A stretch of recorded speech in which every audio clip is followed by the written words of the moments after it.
தகாத உறவுல இருந்த கணவரை கேள்வி கேட்ட பெண்ணை கட்டையால அடிச்சு கொலை செய்யப்பட்ட சம்பவம் பாத்தீங்கன்னா அதிர்ச்சியை ஏற்படுத்தி இருக்கு. இது எங்க நடந்துச்சுன்னு பாத்தீங்கன்னா திருவண்ணாமலை எடுத்த செங்கம் பகுதியில துரைங்கிற நபர் இருக்காரு. இவருக்கு கல்யாணம் ஆகி தட்சாயினி என்ற மனைவியும் 17 வயசுல ஒரு மகனும் இருக்காரு. இவங்க பாத்தீங்கன்னா விவசாய கூலி வேலையை சேர்ந்தவங்க. விவசாயம் செய்து குடும்பத்தை பார்த்து வந்திருக்காங்க. இந்த நிலையில அதே ஊரை சேர்ந்த பல பெண்களோட அவருக்கு தகாத உறவு இருந்து வந்திருக்கு. இந்த சமயத்துல துரை அதிக நேரமா போன்ல பேசிட்டு இருந்து வந்திருக்காரு. அதனால மனைவிக்கு இவர் மேல சந்தேகம் வந்திருக்கு. ஒரு கட்டத்துல தன்னோட கணவர் போனை எடுத்து செக் பண்ணிருக்காங்க. அதுல துரை வேறு சில பெண்களோட நெருக்கமாக இருக்கிற போட்டோவும் வீடியோ ஆதாரமும் இருந்திருக்கு. இதையெல்லாம் எந்த பெண்களால தான் பார்த்துட்டு சும்மா இருக்க முடியும்? தன் கூட மட்டும் இருக்க வேண்டிய கணவர் இப்படி பல பெண்களோட இருக்கிறத பார்த்து அந்த பெண்ணோட மனசு உடைஞ்சிருக்கு. இதை பற்றி கணவர்கிட்ட தற்செயலி கேட்கும்போது அவர் சரியா பதில் எதுவும் சொல்லாம சத்தம் போட்டிருக்காரு. இதனால கணவன் மனைவிக்கிடையே அடிக்கடி குடும்பத்துல சண்டையும் வந்திருக்கு. இது மட்டும் இல்லாம துரைக்கு குடிக்கிற பழக்கமும் இருந்திருக்கு. இதனால குடிக்கும் அடிமையா இருக்காரு. இந்த குடியால கிடைக்கிற காசையெல்லாம் இவர் குடிச்சும் பொண்ணுங்களோட சுத்தியும் ஜாலியா என்ஜாய் பண்ணியிருக்காரு. வீட்லயும் பணம் எதுவும் கொடுக்கறதே இல்ல. இதனால குடும்பத்திலயும் சில சண்டைகளும் வந்திருக்கு. மகனோட படிப்பு செலவுக்கும் காசு கொடுக்காம இவர் ஊர் சுத்தி வந்திருக்காரு.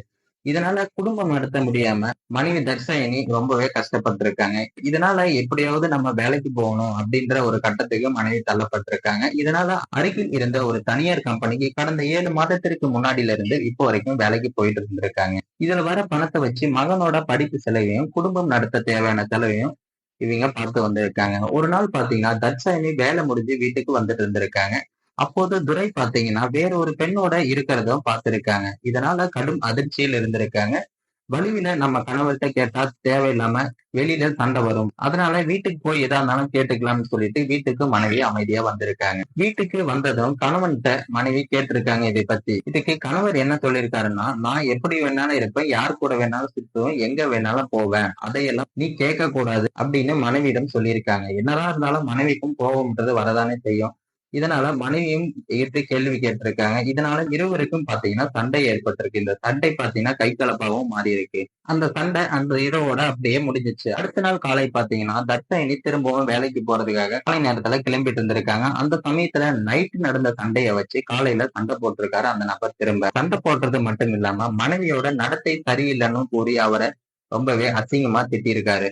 இதனாலேயே இருவருக்கும் இடையே ரொம்ப சண்டை ஏற்பட்டு இதுவும் கைகலப்பாக முடிஞ்சிருக்கு. இந்த சூழல்ல பாத்தீங்கன்னா சண்டை நடந்தது காரணம் மனைவி அன்று காலையில வேலைக்கு போகல. பிறகு கணவர் சண்டை போட்டு அன்னைக்கு வெளியில கிளம்பிட்டாரு. போயிட்டு ஈவினிங் கணவர் வந்திருக்காரு. வரும்போது பாத்தீங்கன்னா குடிச்சிட்டு குடி போதையில வீட்டுக்கு வந்திருக்காரு. காலையில நடந்த சண்டையை மனசுல வச்சுட்டு குடிச்சிட்டு வந்து போதையில திரும்பவும் மனைவியோட சண்டை போட்டிருக்காங்க. அந்த சண்டையும் கைகலப்பாக மாறவே அவரை பாத்தீங்கன்னா அருகில் இருந்த ஒரு கட்டையை எடுத்து மனைவியின் தலையில பலமாக அடிச்சிருக்காரு. இந்த அடி பாத்தீங்கன்னா ரொம்பவே ஹெவியா தலையில விழுந்திருக்கு. தொடர்ந்து விடாம அவர் தாக்கியதுல அந்த பெண் பாத்தீங்கன்னா சம்பவ இடத்திலே துடிதுடித்து மரணம் அடைஞ்சிருக்காங்க. இந்த அலறல் சத்தத்தை கேட்டு அக்கம் பக்கத்தினர் ஓடி வந்திருக்காங்க. ஓடி வந்த உடனே இந்த நபர் அங்கிருந்து தப்பியும் ஓடி இருக்காரு. இதனால ஊர் பொதுமக்கள் பாத்தீங்கன்னா காவல்துறைக்கும் இதை பத்தி தகவலும் கொடுத்திருக்காங்க. தகவலை அறிந்த போலீசார் அந்த இடத்துக்கு உடனே வந்திருக்காங்க. அங்க வந்து அந்த பெண்ணின் உடலை பிரேத பரிசோதனைக்காக அருகில் உள்ள மருத்துவமனைக்கும் அனுப்பி வச்சிருக்காங்க. பிறகு உறவினர்கள் பாத்தீங்கன்னா காவல் நிலையத்தை போய் முற்றுகையிட்டு நபரை பிடிச்சா கண்டிப்பா எங்க கிட்ட தான் ஒப்படைக்கணும் அப்படின்னு போலீஸ் நிலையத்துல பாத்தீங்கன்னா உறவினர்கள் எல்லாரும் போராட்டத்துல ஈடுபட்டு இருக்காங்க. போலீசார் அவங்களிடம் பேச்சுவார்த்தை நடத்தப்பட்டு அனைவரையும் கலைஞ்சு போக சொல்லியிருக்காங்க. இந்த சம்பவம் பாத்தீங்கன்னா அந்த பகுதி மக்களிடையே மிகவும் சோகத்தை ஏற்படுத்தியிருக்கு. மேலும் இது போன்ற வீடியோக்களை உடனுக்குடன் காண நினைத்தால் மறக்காம நமது சேனலை சப்ஸ்கிரைப் பண்ணி டெய்லி நம்ம போடக்கூடிய வீடியோவுக்கு உங்களுடைய ஆதரவை தெரிவிங்க.